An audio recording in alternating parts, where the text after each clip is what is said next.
World క్రికెట్లో విరాట్ కోహ్లీ క్రీజ్లో ఉన్నాడంటే ప్రత్యర్థి బౌలర్లకు గుండెల్లో వణుకే. ఒక్కసారి నిలదొక్కుంటే కోహ్లీని అవుట్ చేయడం కష్టం.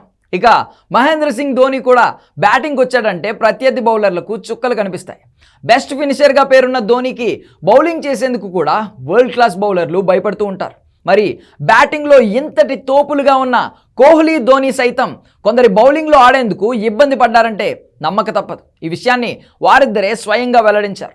ఇటీవల జరిగిన ఒక ఇంటర్వ్యూలో ఇద్దరూ తమను బాగా ఇబ్బంది పెట్టిన బౌలర్ ఎవరో చెప్పారు. ధోని తన కెరియర్లో బాగా ఇబ్బంది పెట్టిన బౌలర్ ఎవరని అడిగితే వెంటనే వరుణ్ చక్రవర్తి, సునీల్ నరైన్ పేర్లు చెప్పాడు.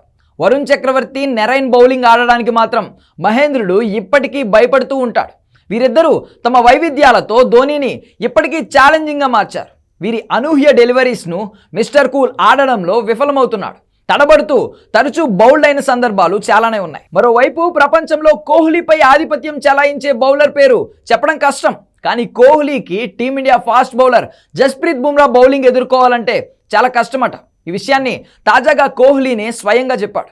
బుమ్రా ప్రపంచంలోనే బెస్ట్ బౌలర్ అని, అతన్ని ఎదుర్కొనేటప్పుడల్లా ఒక పెద్ద ఛాలెంజ్ తన ముందు ఉంది అనే ఫీలింగ్ కలుగుతుందని కోహ్లీ చెప్పుకొచ్చాడు. ఇదిలా ఉంటే తన కెరియర్లో ఒక తప్పు చేశానంటూ ధోని వ్యాఖ్యానించాడు. ఎప్పుడు కూల్గా కనిపించే తాను చాలాసార్లు తన నిగ్రహాన్ని కోల్పోయానని ఒప్పుకున్నాడు. ఓ మ్యాచ్లో ఏకంగా మైదానంలోకి వెళ్ళానని, అది చాలా పెద్ద తప్పుగా అభిప్రాయపడ్డాడు.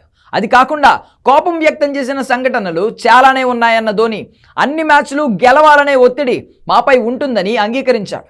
2019 ఐపీఎల్లో రాజస్థాన్ రాయల్స్తో జైపూర్ వేదికగా జరిగిన మ్యాచ్లో నో బాల్ వివాదం కారణంగా లైవ్ మ్యాచ్ సమయంలో ధోని మైదానంలోకి ప్రవేశించి ఎంపైర్తో గొడవపడ్డ విషయం తెలిసిందే. ఈ మ్యాచ్ అనంతరం ధోని మ్యాచ్ ఫీజులో 50% కోత విధించారు. కాగా ఐపీఎల్ 18వ ఎడిషన్ మార్చి 22 నుండి ప్రారంభం కానుంది. ఇక ఈసారి లీగ్లో 43 ఏళ్ల ధోని అన్క్యాప్డ్ ప్లేయర్గా బరిలోకి దిగబోతున్నాడు. ఇప్పటికే చెన్నైకి చేరిపోయిన మహేంద్ర సింగ్ ధోని సిఎస్కే శిబిరంతో పాటు బ్యాటింగ్ ప్రాక్టీస్ చేస్తున్నాడు. కుర్రాళ్లకు అవసరమైన సలహాలు, సూచనలు ఇస్తున్నాడు. ఈ నెల 23న ముంబై ఇండియన్స్తో చెన్నై సూపర్ కింగ్స్ తన తొలి మ్యాచ్ ఆడనుంది.